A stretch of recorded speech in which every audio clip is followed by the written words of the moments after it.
2-3 দিন আগে আমার আপন চাচি চলে গেলেন। আজকে দুপুর বেলা আম্মাজান ফোন করে আর কান্না করে, আমার আপন মায়ের বড় ভাই চলে গেল, আমার মামা।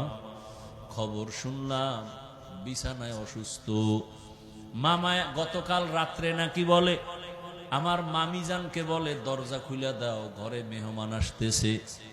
মামি বলতেছে, আমার মামা আলেম, হাটাজারির আলেম। আমার মামা বলে দরজা খুলো। আমার মামি কয় না, রাতের বেলা কিসের দরজা খুলবো? কয় খোল, বিছানায় অসুস্থ, কথাও বলতে পারে না। মামায় বলে খোল, মামি বলে দরজা খুললাম। খুলে দেখি কিছু নাই। আমি বললাম আপনি যে বারবার বলেন দরজা খুলতে, কেউ তো নাই। আমি দেখি, তুই দেখো না। এরপরে আজকে সারা রাত দরজা খোলা ছিল। আজকে ফজরের পরে মামায় বলে আরে একটু পানি দাও। বিছানায় শুয়ে শুয়ে উঠতেও পারে না, অসুস্থ। বলে আমি একটু অজু বানাইয়া, আমি কি নাপাক অবস্থায় বিছানায় মইরা যামু? বিছানায় প্রস্রাব করি, উঠতে পারি না।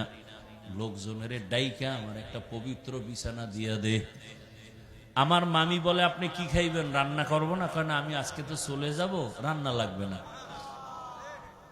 আমি তো আজকে চলে যাব, আবার রান্না লাগবে না, তুই আমার পাশে বসে থাক। লোকজন আসলো, বিছানা পাল্টায় দিল। মামায় বিছানায় বসলো হালকা, এরপরে শুয়া শুয়া কিছুক্ষণ ইস্তেগফার পড়লো, এরপরে কালেমা পড়লো, এরপরে কোরআন তেলাওয়াত করলো। আমার মামিকে বলে যে তাড়াতাড়ি তোমার এক ভাই আছে মাওলানা, ওরে ডাকো, আমার পাশে আইসা কোরআন তেলাওয়াত করতে বলো, আর আমার পাশে তুমি বসে থাকো। আমার মামি বলে এই বইলা যে তোমার মামায় শুইছে আর সজাগ হয় নাই। এই কালেমা পড়লো আর দেখলাম জবান বন্ধ। এরপরে দুনিয়া থেকে চলে গেল। মাগরিবের সময় জানাজা হয়ে গেল। পারলাম না, মনে চাইছে যাওয়ার জন্য। আল্লাহ কারে কোন দিন নিবেন জানা নাই। ওরে গরুও মরে, কুকুরও মরে, আমি মানুষও মরব, কিন্তু কালেমা ছাড়া কবরে গেলে কি উপায় হবে রে বাবা? দুনিয়াতে কত বাহাদুরি করলাম, আমার মতো বড় মাওলানা, বড় কণ্ঠওয়ালা, বড় আলেম, বড় মুফতি, বড় মুহাদ্দিস কেউ নাই।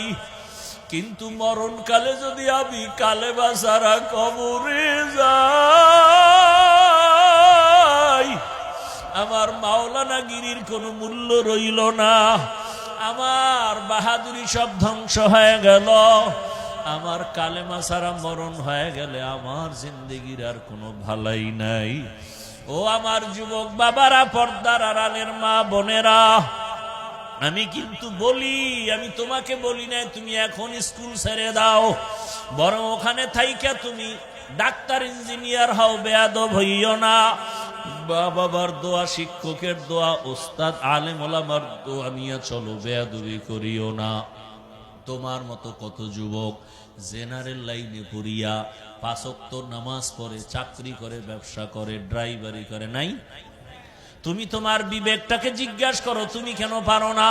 তোমার মতো যুবক কত র্যাব, আর্মি, পুলিশের চাকরি করে, ডাক্তার, ইঞ্জিনিয়ার, নামাজ পড়ে, তুমি কেন পারো না বলো? তোমার কপালে কাঠ বরদোয়া লাগছে, তুমি কেন পারো না রে বাবা? তোমার মতো যুবক রাস্তায় গাড়ি চালায়, নামাজ ছাড়ে না, নদীর মধ্যে মাছ ধরে, নামাজ ছাড়ে না, কৃষি কাজ করে, নামাজ পড়ে, শ্রমিকের কাজ করে, নামাজ পড়ে, কত ব্যবসায়ী নামাজ ছাড়ে না। বলো তুমি কেন পারবা না রে বাবা? জীবনে তো গুনাহ কম করো নাই, মনে চাইছে দাড়ি রাখবা না রাখো নাই, নামাজ পড়বা না পড়ো নাই, মনে চাইছে পার্কে দৌড়ায় যাবা, দৌড়ায় গেছো, কারো বাধা মানো নাই। এখনো কি ভয় আসে না কখন মরণের ডাক আসবে? ওরে ঘুমের মধ্যে যদি আজরাইল হাজির হইয়া যায় রে যুবক,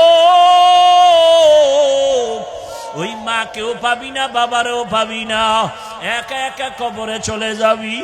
বন্ধু জোর তোর আপন বন্ধুটাও পর্যন্ত মোবাইলের নাম্বারটা ডিলিট করবে, বলবে বন্ধু আর নাই, মোবাইলের নাম্বার রেখে লাভ নাই। কিসের বাহাদুরি করো রে বাবা? কার পেছনে দৌড়াও? যার পেছনে দৌড়াও কেউ আপন না। এখন থেকে তওবা করো, মনে মনে আমার আল্লাহকে বলো।